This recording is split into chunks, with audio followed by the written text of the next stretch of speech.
kailangan na masyadong maraming elaboration, ano?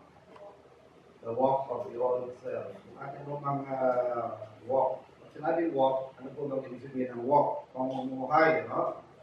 Hindi ito literal na making strides or steps by our feet, but walk in the Bible refers to way of life, no? Pamumuhay, o paraan ng pamumuhay. So, ano po ba ang paraan ng pamumuhay ng lumang pagkatao, ng ating datihang pagkatao, no? The old self, as the Gentiles, sabi niya, no? We walk as the Gentiles. So, bago po natin babasahin, tayo muna pinulog sa panalangin, Ama, itong niabilin ang maghapon ito sa aming panambahan na kami kabayan. Unahan naman sa aming panambahan, turuan ng iba ng Espiritu na maulawaan ng inyong mga aral. At nawa ito po mahigit sa lahat ay aming pong practice sa aming buhay, may pamumuhay po namin. Makasunod ang sa inyong mga panagpunan. Malaki po Ama na ganyan din sa mga ganito sa naman po mga karamihan. Nawa aming pagsamba at mga kapuri Ama, may katanggap-tanggap at kaya sa mga harapan. Panalangin po Ama ng mga instructions sa mga isipan na po ang mga rogel at hindi po namin ang mga aming full attention at concentration naman sa aming pagsamba sa ito. Hindi po iman ng Pangino at nawa po ang aming alakasan ito sa aming pananampalataya at mag-tuwid sa aming mga namin sa ngalan ng Panginoon Diyos. Ephesians chapter 4 at basahin ko muna sa verse 1 na umabot tayo sa 17 to 19. No? I therefore, the prisoner of the Lord, beseech you that you walk worthy of the vocation wherewith you are called. So yung makad, no? Commensurate to our call or vocation of call and salvation. With all lowliness and meekness, kababaan, kaamuan, pagtitiis, long-suffering, forbearing one another in love. Verse 3, endeavoring to keep the unity of the Spirit in the bond of peace. So, meron pong effort na ina-exert, ano? Ito po ay maalala niyo sa Beatitude, ano? Blessed are the peacemakers.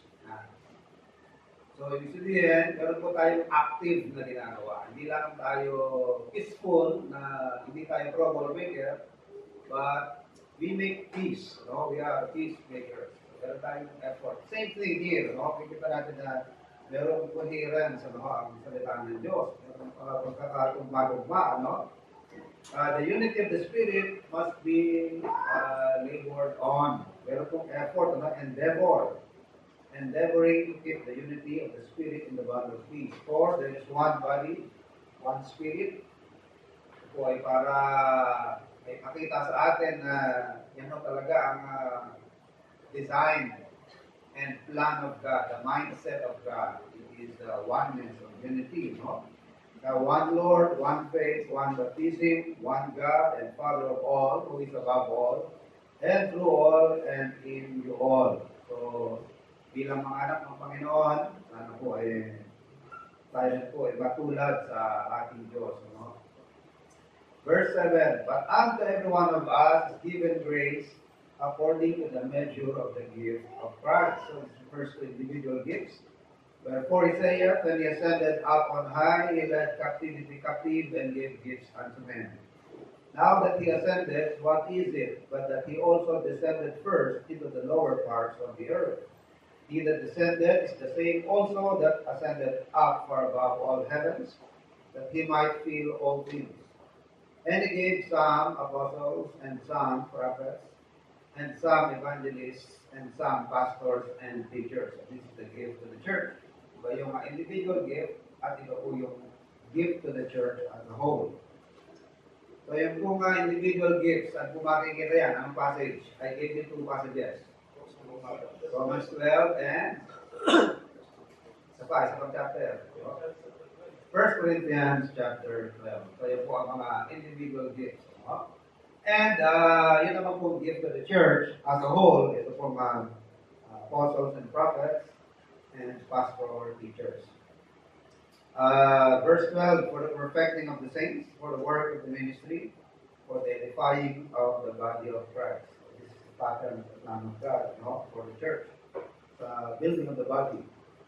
And the result will be, we will come into the unity of the faith, or similar understanding of the doctrine. So, hindi naman po mangyayari na 100% pare-pare tayo ng pananaw sa lahat ng bagay, sa lahat ng mga aral ng Biblia. Meron po mga slight variation, pero malaki po ang similarities ng ating mga belief. For example, sa mga major doctrines of the Bible, there are around 22, mga ganyan, 20 plus. At yan po yung ating dinidiscuss sa training ng mga men. Yan po ang ating nag-aaralan, the articles of faith. Ano ba yung articles of faith? They represent the major doctrines of the Bible, the major themes, mga major na mga tema, or subjects sa Bible. What we believe about the Scripture. In the Bible has things to say about the Scripture. 1 Timothy 3:16 and 17. 2 Timothy, or 1 Timothy, all Scripture is given by inspiration of God, and is profitable for doctrine, for reproof, for correction, for instruction in righteousness, that the man of God may be perfect, fully furnished, or equipped unto all good works. So, major thing ng Bible yan, Scripture. No part of Scripture is of any private interpretation, but holy men of God, as they speak as they were, moved by the Holy Ghost. So, malaking tema yan ng Bible and Scripture. Major thing. And then, Article 2 is what we believe about God. Existence of God, the perfection of God, the attributes of God. So, yan yung mga major things of the Bible. At least, doon sa mga areas na yun, we will come into unity, the unity of the faith. Minsan may nagtanong, paano kayo nakakatiyak na intindi niyo sa Bible, tama? Magandang tanong din yan, we adopted the New Hampshire Confession of Faith as our interpretation of Bible doctrine. We believe in the Bible, and we adopted the New Hampshire Confession of Faith as the interpretation of Bible doctrine. Now, the question is, how certain are we about the interpretation of the Bible? Kaya tayo nakakatiyak na tama ang ating interpretasyon, di ba? Pag tinanong mo ibang grupo, sabi nila, ito ang interpretasyon namin dyan. Pag tinanong ibang grupo, ito ang interpretasyon natin dyan, namin. Pag tinanong mo mga Baptist, ito ang interpretasyon namin dyan. Ngayon tayo, on our part, tayo nakakatiyak na tama tayo. Yeah, who would like to give an answer to that? First of all, anong rules of interpretation natin ginamit, And there are very basic ways to interpret the Bible. Ito tinatawag na literal, grammatical, historical, and symbol. So, yun ang pinaka-basic. Pero marami pang iba, Pero mga ibang paraan. Pero ito po ang pinaka-basic yan. Sa training po ng mga kalakihan ay merong 7 o 5. Meron pa yung practical principle, analytical, dito pumapasok yan sa grammatical. Analytical principle, sa grammatical pumapasok. Merong practical principle. Ano yung mensahe niyan, ang moral lesson, practical principle. Then you say literal, yung yung obvious sense. Pagka nag-uusap tayo sa araw-araw, paano nyo iniintindihan sinasabi ng kausap? Iba yung obvious na meaning niya.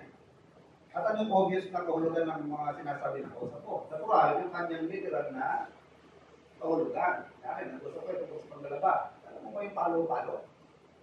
Yung palo-palo, ang ibig na sabihin ay yung wala kang ibang sabihin ng palo-palo. Sila yung palo-palo is a piece of wood na ginagamit sa paglalaba, pinapalo mo ang kaysa pagkusot ka na makusot, wala pa kasing washing machine para palo-palo yung sample ko. Maraming bata nga, hindi na alam ang palo-palo Nagising sila, may washing machine Pero nung araw, uso pa yung palo-palo. So, when you say literal, it is the what? It is the obvious. Pangkaraniwan, common sense. No? Where it makes sense already. Kailan mo hindi gagamitin ng literal? As a standard, as a rule, when you read the Bible, you always take the literal. When it says fire, it is fire. When it says water, it is water. When it says a plant or a fig tree, it is a fig tree. Kailan ka lamang hihinto sa pag-take ng literal meaning? Kailan kayo hihinto? Sa mga sitwasyon na pag niliteral mo, mawawala ang sense. For example, you are the branches. Pag niliteral mo yan,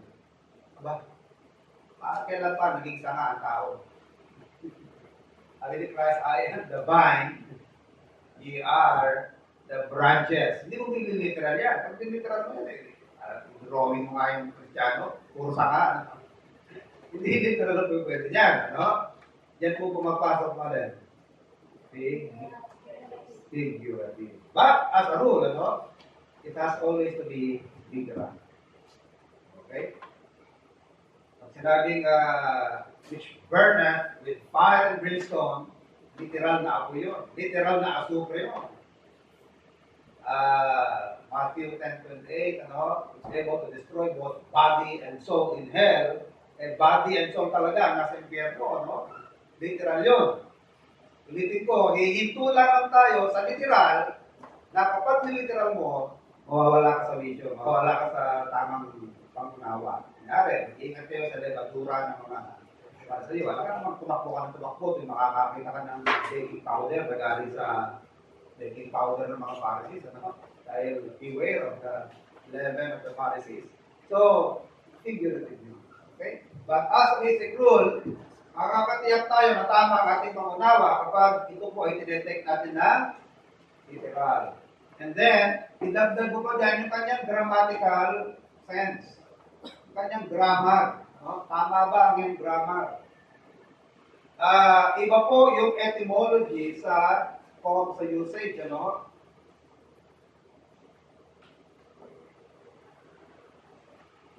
Kapag kumuha ka ng salita sa Bible at kinuha mo ang kahulugan, ano yung kukunin mo? Etymology o yung usage? Kaya simple lang ito. Simple test na. Pag nagbasa ka sa Bible, nakabasa mo mga salita dyan, di ba?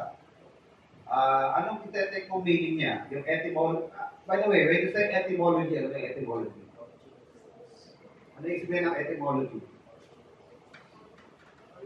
Yung pinanggalingan, mga salita, mga ano siya nagsimula, ano nag-evolve. Anong beginning niya? Diba? Kunyari, ecclesia. Diba?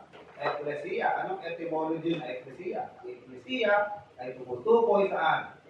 Sa kalipunan.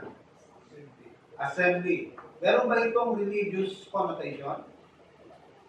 Originally, ang salitang ecclesia may religious, ano ba to? Connection? May religious na meaning ba ito? Etymology, pinag-usapan natin, etymology. In its original, in the origin of the word, ang salitang ecclesia, walang religious na kahulugan. It simply means a group. Pagka sinabing grupo ito ng mga mangingisda, that's an ecclesia. Andyan yung grupo ng mga magsasaka, that's an ecclesia. Walang religious connotation yan. Ano? Pero, pag binabasa mo na ang salitang ecclesia sa Bible, ano itetek mo na meaning? Yung etymology o yung usage? Yung usage. Yun ang ibig sabihin. Paano siya ginamit sa Bible? Ang church sa Bible, ang church ay ginamit around 115 times. So, dalawa lamang yata dyan, tatlo lamang ang hindi tumutukoy sa church ng Panginoon. The church in the wilderness, the robbers of churches, and he dismissed the assembly. Kasi ito galyo na dinismiss na yung mga nagrarally. Ecclesia, he dismissed the ecclesia. Pero hindi simbahan ng Panginoon. Ano yun? Mga rallyista. Ecclesia rin ang ginamit. He dismissed the ecclesia, the assembly. Assembly ng mga nagraraan. So, ulitin ko, no? Pag nakakita ka ng salita, ito ang meaning niya, ito talagang, kung ano ba ang salita, itong meaning ng ano niya, etymology niya, hindi yun. Hindi yan ang kukunin nyo. Parating yung kukunin, yung paano siya ginamit sa Bible. Usage. So, every time you encounter the word ecclesia, paano siya ginamit? Ginamit siya bilang reference to refer to what? To the institution instituted by the Lord Jesus Christ. Every time. Every time you look at the Bible and you encounter the word ecclesia, ang usage niya, tinutukoy nito ang institusyon ng Panginoon o isang particular na simbahan ng Panginoon sa isang lugar. The church in Corinth, in Galatia, in Cappadocia, in Bithynia, in Ephesus, in Smyrna, the church in Rome. Pero kung walang tinutukoy na particular na lugar, ang institusyon na tinutukoy. Kunyari, pamilya. Sinabi mo pamilya, wala akong tinutukoy na particular, di ba? I'm referring to the institution, family. Generic. Pero pag sinabi kong Ibanez family, ay hindi na generic yun. Tinutukoy ko na isang particular family. At church, ganun din. Yung mga words ang meaning, institution na tinutukoy. Walang particular church na tinutukoy. Pero pagka may tinumbok ka, ay hindi na siya generic. You are already referring to a particular church of the Lord. So that is the grammatical, ano? And then, next is the historical. You check the background, ano? Hindi yung basa ka ng sita sa Biblia, and then i-understand mo siya sa present setting, sa present situation. And when you study history, ano? You check the background, ano? Pag historical, you check the background. Ano yung sitwasyon ng araw? The geography. What else? Culture. The customs. Yan. So, yan po ang mga chinecheck yan sa history. Para as much as possible, aabot ka sa pinakamalapit na intindi. Babalik mo. Kumbaga, yung panahon mo ito, ng 2016, naglalakbay ka, pabalik. Sa panahon na yan, 2,000 taon na nakakaraan. Paano mo yan? Nire-restore mo yung senaryo. Binubuo mo sa isip mo. Nung panahon na yan, nagururo ang mga aeroplano. Nung panahon na yan, wala pang mga aeroplano. Wala pang train. Lakad lang ang mga tao. Nung panahon na yan, wala pang nakapantalon. Lahat naka-duster. Of course, they don't call it duster. They call it what? They call it tunic. Ang araw na yan, nakasandal pa ang mga tao. With your feet shod with a duster, preparation, no? Naka-encounter ka ng shoes. Huwag mo isipin yung close shoes natin. Noong araw, ang shoes, sandals. Pag sinabing candlestick, huwag mo isipin yung kandila na gawa sa sperma. Ang candlestick ng araw, check the history, setting ng araw. May candle na ba during Bible times? Na-invento na ba nila ang sperma? Naisip nila na pwedeng gamitin yung sperma. Diba? Sperma is the raw material for wax. Tama ba? Sperma.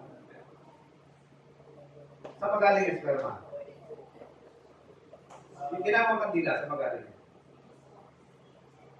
Saan galing yan? Material. Taba na ba niya? Hindi ko alam eh. Hindi ko pa saan magaling kandila? Kasi galing na kandila. Taba ng balyan isda. Balyan. Ang gagalingan ng kandila, iniipon lang sa sementeryo. Iniipon lang, tapos recycle. So, pag sinabing candlestick, huwag yung isipin yung kandelabra na tinutusukan ng kandila. Wala yung kandila na wala. Let no man, let your light so shine that they may see good works. No man lights a candle and put it under a bushel. So, candle, put it under a bushel. Hindi mo yung kandila yun na gawa sa sperma. Hindi siya. Ito ang kandila ng araw is mostly, ganyan po, shape yan, Yan. Pero siyang litsa rito. Ganyan, So, So, ang pinaka-fuel niya is what? Olive oil. Karaniwang gatong niya, olive oil. At tinatog ko yung araw na ang lampara, ang gatong hindi kerosene. Ang tikanan nyo. Ha? Mayaman pa tayo yun sa mantika Marami pa tayo yun.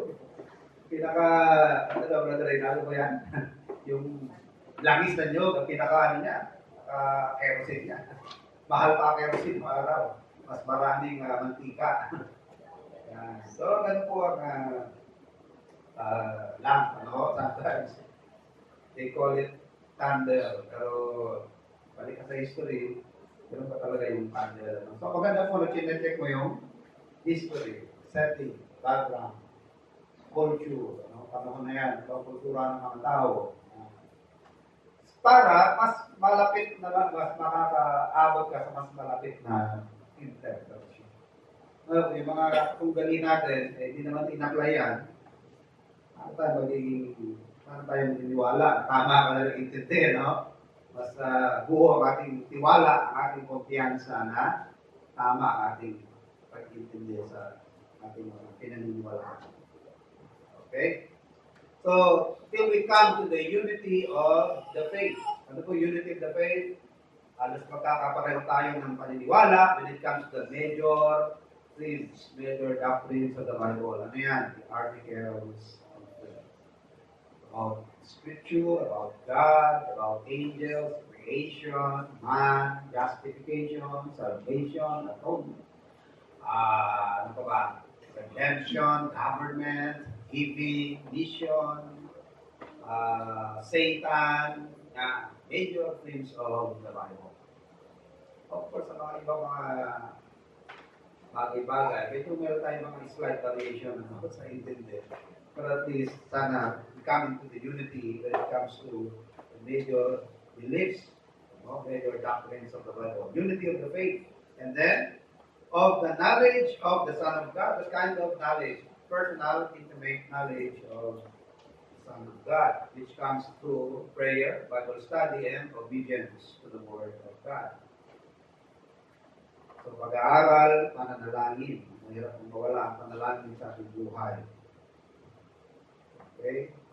To a perfect man, under the measure of the stature of the fullness of Christ, that we henceforth be no more children. Mag-gain tayo ng maturity. Anong klaseng maturity? A level of maturity wherein we are able to reflect the character of Christ. Some level of maturity na nag-glorify na natin ang Panginoon sa ating buhay. Hindi na semplang-semplang sa ating buhay. Minsan, namumuhay bilang Kristiyano, minsan parang hindi Kristiyano, minsan parang Kristiyano, minsan parang hindi Kristiyano. So, at least, maintain mo na ng buhay mo ay nakaka-please ka sa Panginoon at babanaag, nasasalamin na sa atin ang mga katangian ng Panginoon. Pagkaman hindi perfect, pero nababanaag na sa atin ang pagka-Kristiyano. Yan po ang perfect man. The henceforth, more children. And then, magkaroon tayo ng toss to and fro and fill it out. By Edwin of doctrine means doctrinal maturity. Hindi lang spiritual maturity, but doctrinal maturity. Yan tayo nag-mature. Sabi ng Bible, we should be grounded and rooted. Malalim, kahit sa parable ng Panginoon. Diba? Walang masyadong moisture, yung mga seeds na napatanim sa, nahulog sa batuan. Diba? Ano naging effect? Hindi nagtagal. Diba? Hindi maglalast. Ganun din ang Kristiyano na hindi masyadong lumalim sa salita ng Panginoon. Tunay silang mananampalataya. Dahil walang masyadong paglalim, ayun, karaka-raka, nawawala na sa simbahan ng Panginoon. Kala ko ba, baptist ka? Tama na paniniwala ng baptist parang hindi pa Mas maganda dito kasi mababait ang mga tao sa baptist, hindi. Suplado sa friend. Madaging basehan mo. Basehan mo tuloy, mga tao na, hindi na yung... Alam niyo po, ang pagka-church sa simbahan, ay ako masasabi na church ng Panginoon yan is because of its doctrine and practice. Yan ang pangunahin. Although, sana, yung kung doctrine and practice, kung talagang nai-apply yan, magmamanifest yan sa magandang pag-uugali, di ba? Grow in grace and in the knowledge. So, growth in grace, kambal po yan ng growth in grace. Growth in knowledge will manifest in growth in grace. Meaning, you will become a gracious person. Dahil kung wala kayo yung grace, puro ka lang head knowledge, lahat ng doktrina mo are nothing but what? Cold orthodoxy. Maluma lang ang paniniwala mo, tama lang ang doktrina mo, pero isa kang malamig na bato. Kaya sinasabi ng Panginoon sa aklat sa Efeso, no? Sa simbahan sa Efeso na it's good that you cling to the truth. You are orthodox, but you left your first love. Wala na yung init, wala na yung warmth, wala na yung sigasig. Akala tayo puro doktrinadong mga tao, pero walang gaalawan ng leeg. Ayaw tumingin sa kaliwa, ayaw tumingin sa kanan. At pagkatapos ng service about faith, at diretso sa gate, Zoom lang. There are a bunch of very cold people. Ano?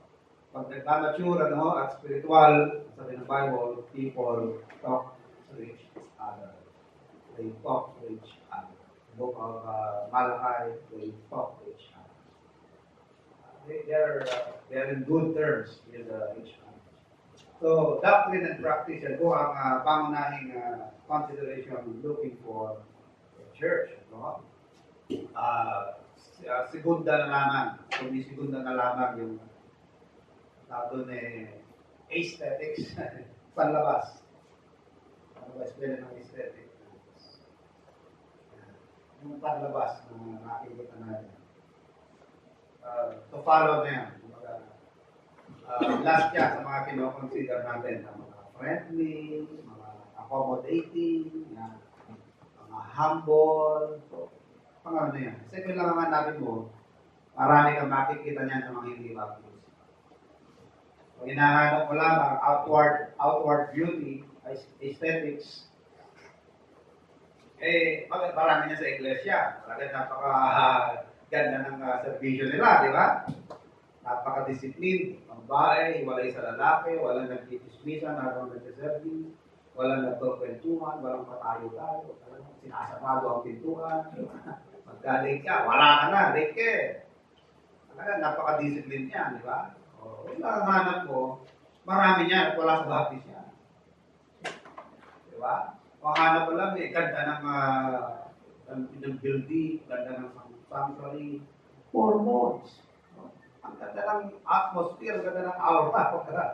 Pumasok ka sa simbahan ng Mormons, di ba? Kaso nga hindi yan ang pangunahing hinahanap natin yung aesthetics. We look for the doctrine and practice. So kung hinahanap mo pangunahin, yung panlabas, hinahanap mo. Sa malamang, parang sasablay ka, no? Sasablay ka. Even in our covenant, no? A provision dyan that when we leave this place and change our place of residence, we will, as soon as possible, unite the church with what? Similar faith and practice. That we can carry on the spirit of the great conditions, the spirit of this covenant. Okay, so let's continue. Chapter 4, verse 14. The henceforth we know our children tossed to and fro and carried about with every wind of doctrine by the sleight of men. That is like very clever in making error look to be the truth. Yung error may appearance na parang totoo, di ba? Kaya nga clever, sleight of men, cunning craftiness, whereby they lie in wait to deceive. But speaking the truth in love, it's not only about being truthful, but a genuine life, a truth na sineshare natin na back up, sinusuportahan ng buhay na hindi pakunwarin, hindi hypocritical na pamumuhay. Tunay kang mananampalataya na nagpapamuhay ang tunay na buhay Kristiyano. Speaking the truth in love, may grow up into Him in all things, all aspects, comprehensive growth. Hindi ka lamang sa isang area nagmamature. Sa maraming area, Mag-grow ka in doctrine, in your knowledge, in your spiritual maturity. Pati bulsa mo nag-grow. In all things. Hindi ano pa. Uh, what else? In your social skills, di ba? You grow socially, intellectually. Pero mga tao na walang social skill. Ano? Gracefully. Ano yung walang social skill? Parang hindi marunong makisalamuha, hindi marunong makibagay, hindi marunong kumistima. Yan ang walang social skill. Tinatanguan mo, parang wala nakita. Hinigitaan mo, parang ano, yan, walang social skill. At kailangan ko na mag-grow tayo dyan, no? At tinuturo sa atin ng Bible yan. Given to hospitality. No? Given to hospitality. We are accommodating people. Do not forget. No? Do not forget. Huwag kalimutan. Tinuturo sa atin ng Bible. At yan po, kailangan maituro po natin sa ating mga anak, ano? Pag may mga panauhin, may dumarating, pag darating ng bahay, parang hangin na dumating. Diba? May minsan mga anak tayo na darating ng bahay, parang walang dumating, parang walang nakita. Maghal, magmano. Paghapon di mo nakita, pagdating, pasok ulit sa kwarto, at ano yun? Ano yun? Tetext mo pa. Saka na. Magre-reply. Tetext din. Hindi lang sa kwarto, tetext din. So, maganda po na natin yan na may sa ayos natin. We grow in all things. In Christ, which is the head, even Christ. Verse 16, from whom the whole body fitly joined together. So our strength, the source of our strength and of our power comes from the head. Pag may problem ang brain, ay epekto yan sa motor ability ng katawan, di ba? Yan po sa medical science, yan po sinasabi sa atin na pag may problem sa brain, it affects our movements. At hindi na may galaw ka ng kamay. Kasi may naputol na ugat sa utak, di ba? Hindi may galaw kaliwang bahagi ng katawan. Usually, kaliwa, no? Kaliwa karaniwang napaparalyze. Okay daw yan pero pag namatay sa'yo, yung kanan, mas ano yata yan, mas fatal. Pero po, kaliwang bahagi ng katawan ng namamatay, no? Ba't hindi gumagalaw? Sasabihin namatay, dahil hindi gumagalaw. Ba't hindi gumagalaw? Again, the brain. May nalagot na ugat sa brain. So, ang brain natin, mga kapatid, yan ang, kumbaga, command center of central command, yan ang pinaka central command. Yan ang gagaling ang mga order, ang command, no? Sinabi ng brain na hakbang, ahakbang sa tao. Sinabing abot, aabot ang kamay mo. Bukang bibig. No? Although may mga movement ng ating katawan na hindi kinukuha ng brain, like the heartbeat, ang paghinga, ginagawa ng lungs, ano? Inutos ko ng brain niya. Puso, tumigil ka. Pag sinabi ng brain ko, puso, tumigil ka, titigil mo yan. Hindi na, no? Pero marami po sa galaw natin ay kontrolado ng ating. Similar to the church. The church is the body and Christ is the head. So, magandang gawin ng katawan ay magpasakop sa ulo, which is Christ. There is a need for us to subject ourselves. All of us should be subjecting ourselves to Christ.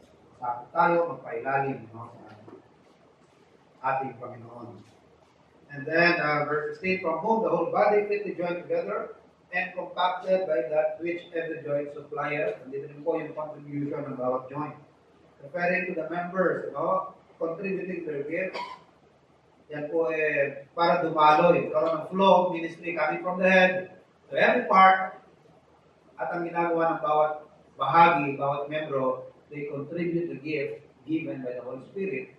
Kaya yan po mag-accelerate ang growth ng katawan because we are an organism. Ang growth natin is not external. An organism grows internally. So, tayo mismo ay lalago sa ating sarili, huwag mo wala sa loob, ano, kung gagaling din sa mga miyembro. By every member ministering their gifts. Bawat miyembro ginagamit ang kanilang gift. Ini-minister. At ano pa magiging effect mo niyan, no? Makapag-grow ang katawan ng Panginoon. Kaya kailangan po ang interaction. narito, kailangan ng presensya. Para mo may minister yan. Hindi mo may minister yan kung wala ka, di ba? Paano mo may minister yan? Hindi ko ka dapat para mo may minister yan. At nakaka-interact ka sa ibang mga kapatid. Kung hindi mangyayari yan, ayun, nangyayari sa gift mo, dormant, para kang itlugan ng lamok. Ba yung dormant? Ang tawag ng dormant. Stagnant. Lahat po ng ating gift at mga talino, skill at pangunawa sa Biblia, binibigyan ng Panginoon, ay hindi po layunin yan na mag-stagnate lang sa atin. Kahit pagkain kapag hindi mo ginagamit yung mga energies na kinakain, may pacho ka lang, hindi makakabuti. Puro pasok, walang labas, at walang exercise. Kahit sa physical na pangyayari, makakasama yun. Kung meron tayong ini-intake, maganda igalaw mo yan, di ba? Igalaw mo. Katawan mo, igalaw mo. Kapag hindi ka gumalaw, lalaki ka na nakati. Lalo makakasama yun. So, ang intention niyan, para gamitin yan. I-exercise yan, gamitin yan.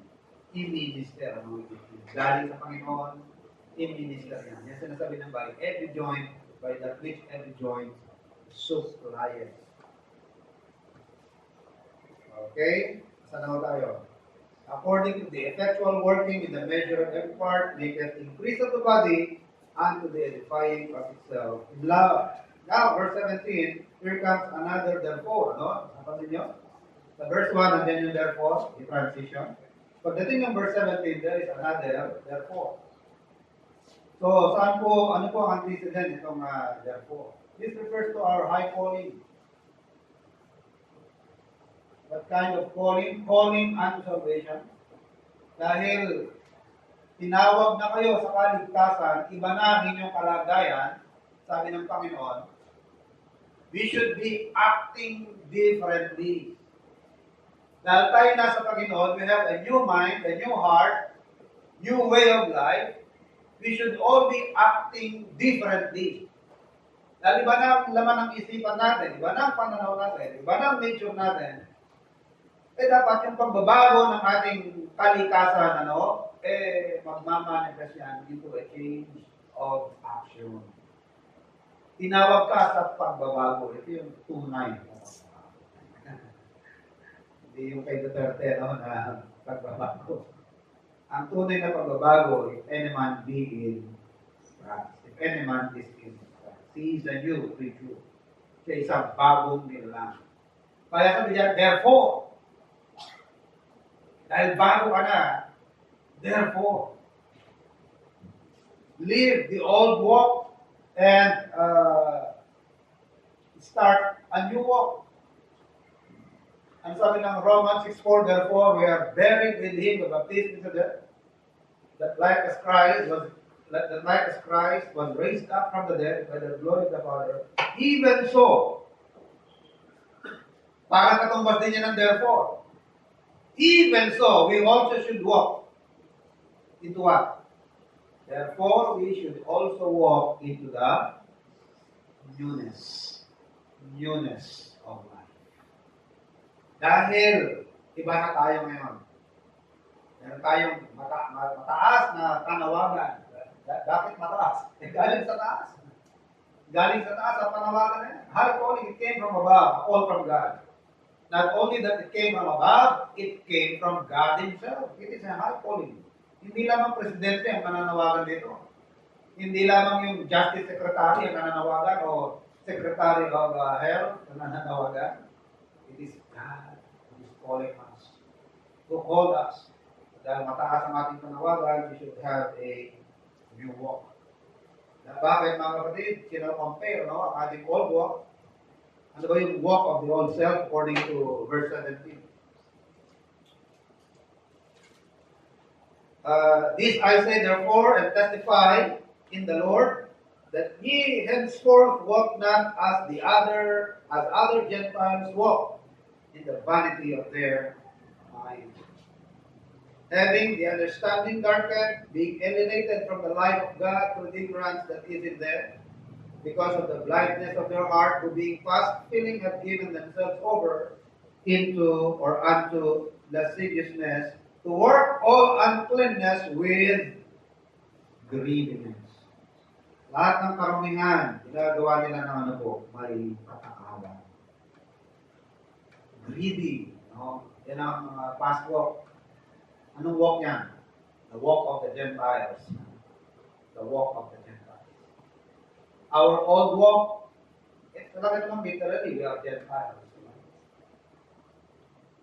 Tandaan po natin mga kapatid, itong mga panawagan ni Paul sa newness of life, or a new walk, hindi ito original niya eh. Hindi siya original ito. Hindi ito nanggaling sa kanya. Ano? It actually came from the Lord. Sabi sa verse 17, and testify in the Lord. And testify in the Lord. This I say therefore, and testify in the Lord. Ito hindi nanggaling sa akin, hindi ito enlightenment na nakuha ko nung ako'y nag-fasting sa kagubatan. Ginawa niya ito eh. Alam niyo po, karaniwan ng mga kulto, may similarity. Pansin niyo ba yung mga kulto? Yung mga kulto. Kung si Muhammad, paano siya naging kulto? Nagpunta rin ng he went into seclusion, nag-solo lang siya. At naka-receive ng mga vision, revelation. Ganun din si Joseph Smith. Nagpunta ng kagubatan, nakakahuyan, and then naka-receive din ng Buddha. Si Buddha. Diba? Dati siya Hindu. There are two types of Hindu, no? Hindu na alimutan ko na, pero dalawang klase ng Hindu. In the Hindu religion, there are about 330 million deities and still counting kanila. Nadadagdagan pa yan. Yan ang Hindu. Pero sa Buddhism walang Diyos eh. Alam niyo ba yan? Sa Buddhism walang Diyos. There is no mention of God in Buddhist religion. Kaya lang kay Buddha. Dati siyang Hindu, mayaman, and then he went into solitary confinement, He went to a solitary place, nag-solo, nag-ermitanyo, sabi niya, ayun, dumating ng enlightenment sa akin. Dumating ang mga nag-pop up sa aming mga isipan ng mga magagandang bagay. Ang suliranin pala ng tao, ang evil sa mundo ito, ay nanggagaling sa greed, sa pag-aasa. And if we can just control our desire and lust for things, and if we can just practice moderation, yan, din ang enlightenment, di ba yung maintenance sa Buddhism? Moderation. Maging moderate, ang bagay. So, nag-enlighten na. Ito mga kapatid, hindi ito enlightenment ni Apostle Paul. Sabi niya, hindi ito original sa amin. Ito, ang payong ito, ay payong na nanggagaling sa Panginoon. Ito ay standard, the standard of holiness. Ano po yung standard of holiness para sa paglakad ng mga Kristiyano? In fact, that is the only standard. Wala nang iba. Way of life para sa Kristiyano. Hindi magbabago yun. Panawagan na niyo sa atin sa kabanalan ng paglakad ng ating kabanalan. That is the only standard sa isang manitas, sa isang Christian. Because of our high calling.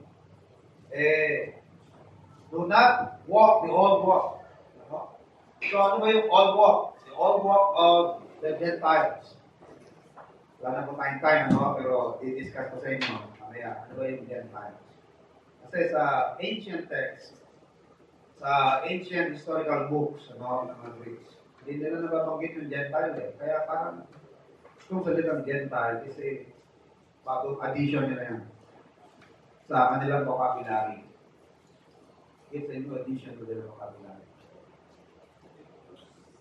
Sa etymology niya, ang unang pinagamitan niya, multitude. Sinabing Gentile, it simply means multitude.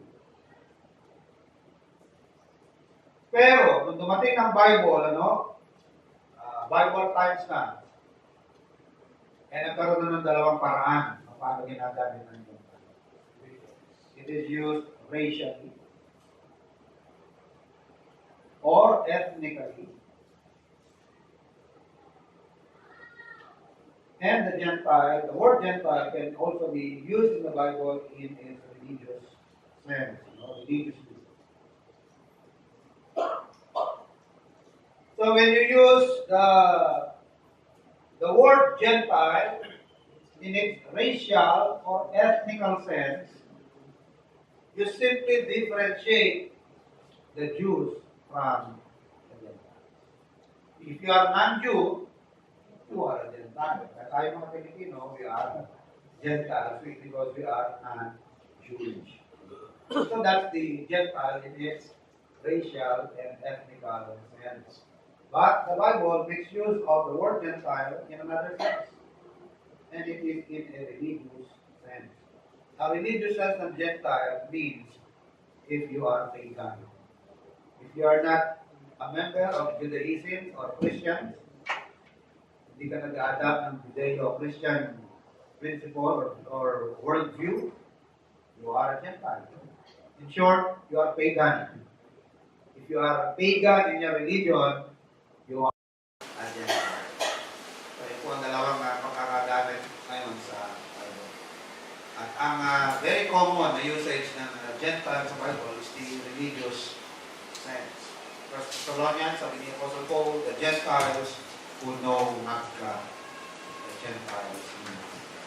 Okay? At ngayon, ay magbukas natin sa langit. Ama, salamat po sa malayang sandali na aking pinakapagulay-gulay. Kapala niyo po, Ama, ang patuloy ng gawain. Patuloy ng bigyan ng pakinawa, Ama. Patuloy na pangakasinawa ang ako po, Ama, kami alay, Ama, ng aming mga papuri. Kami sa inyo. Ang aming mga pagsama. Kaya ng langit, sa ngalan ng aming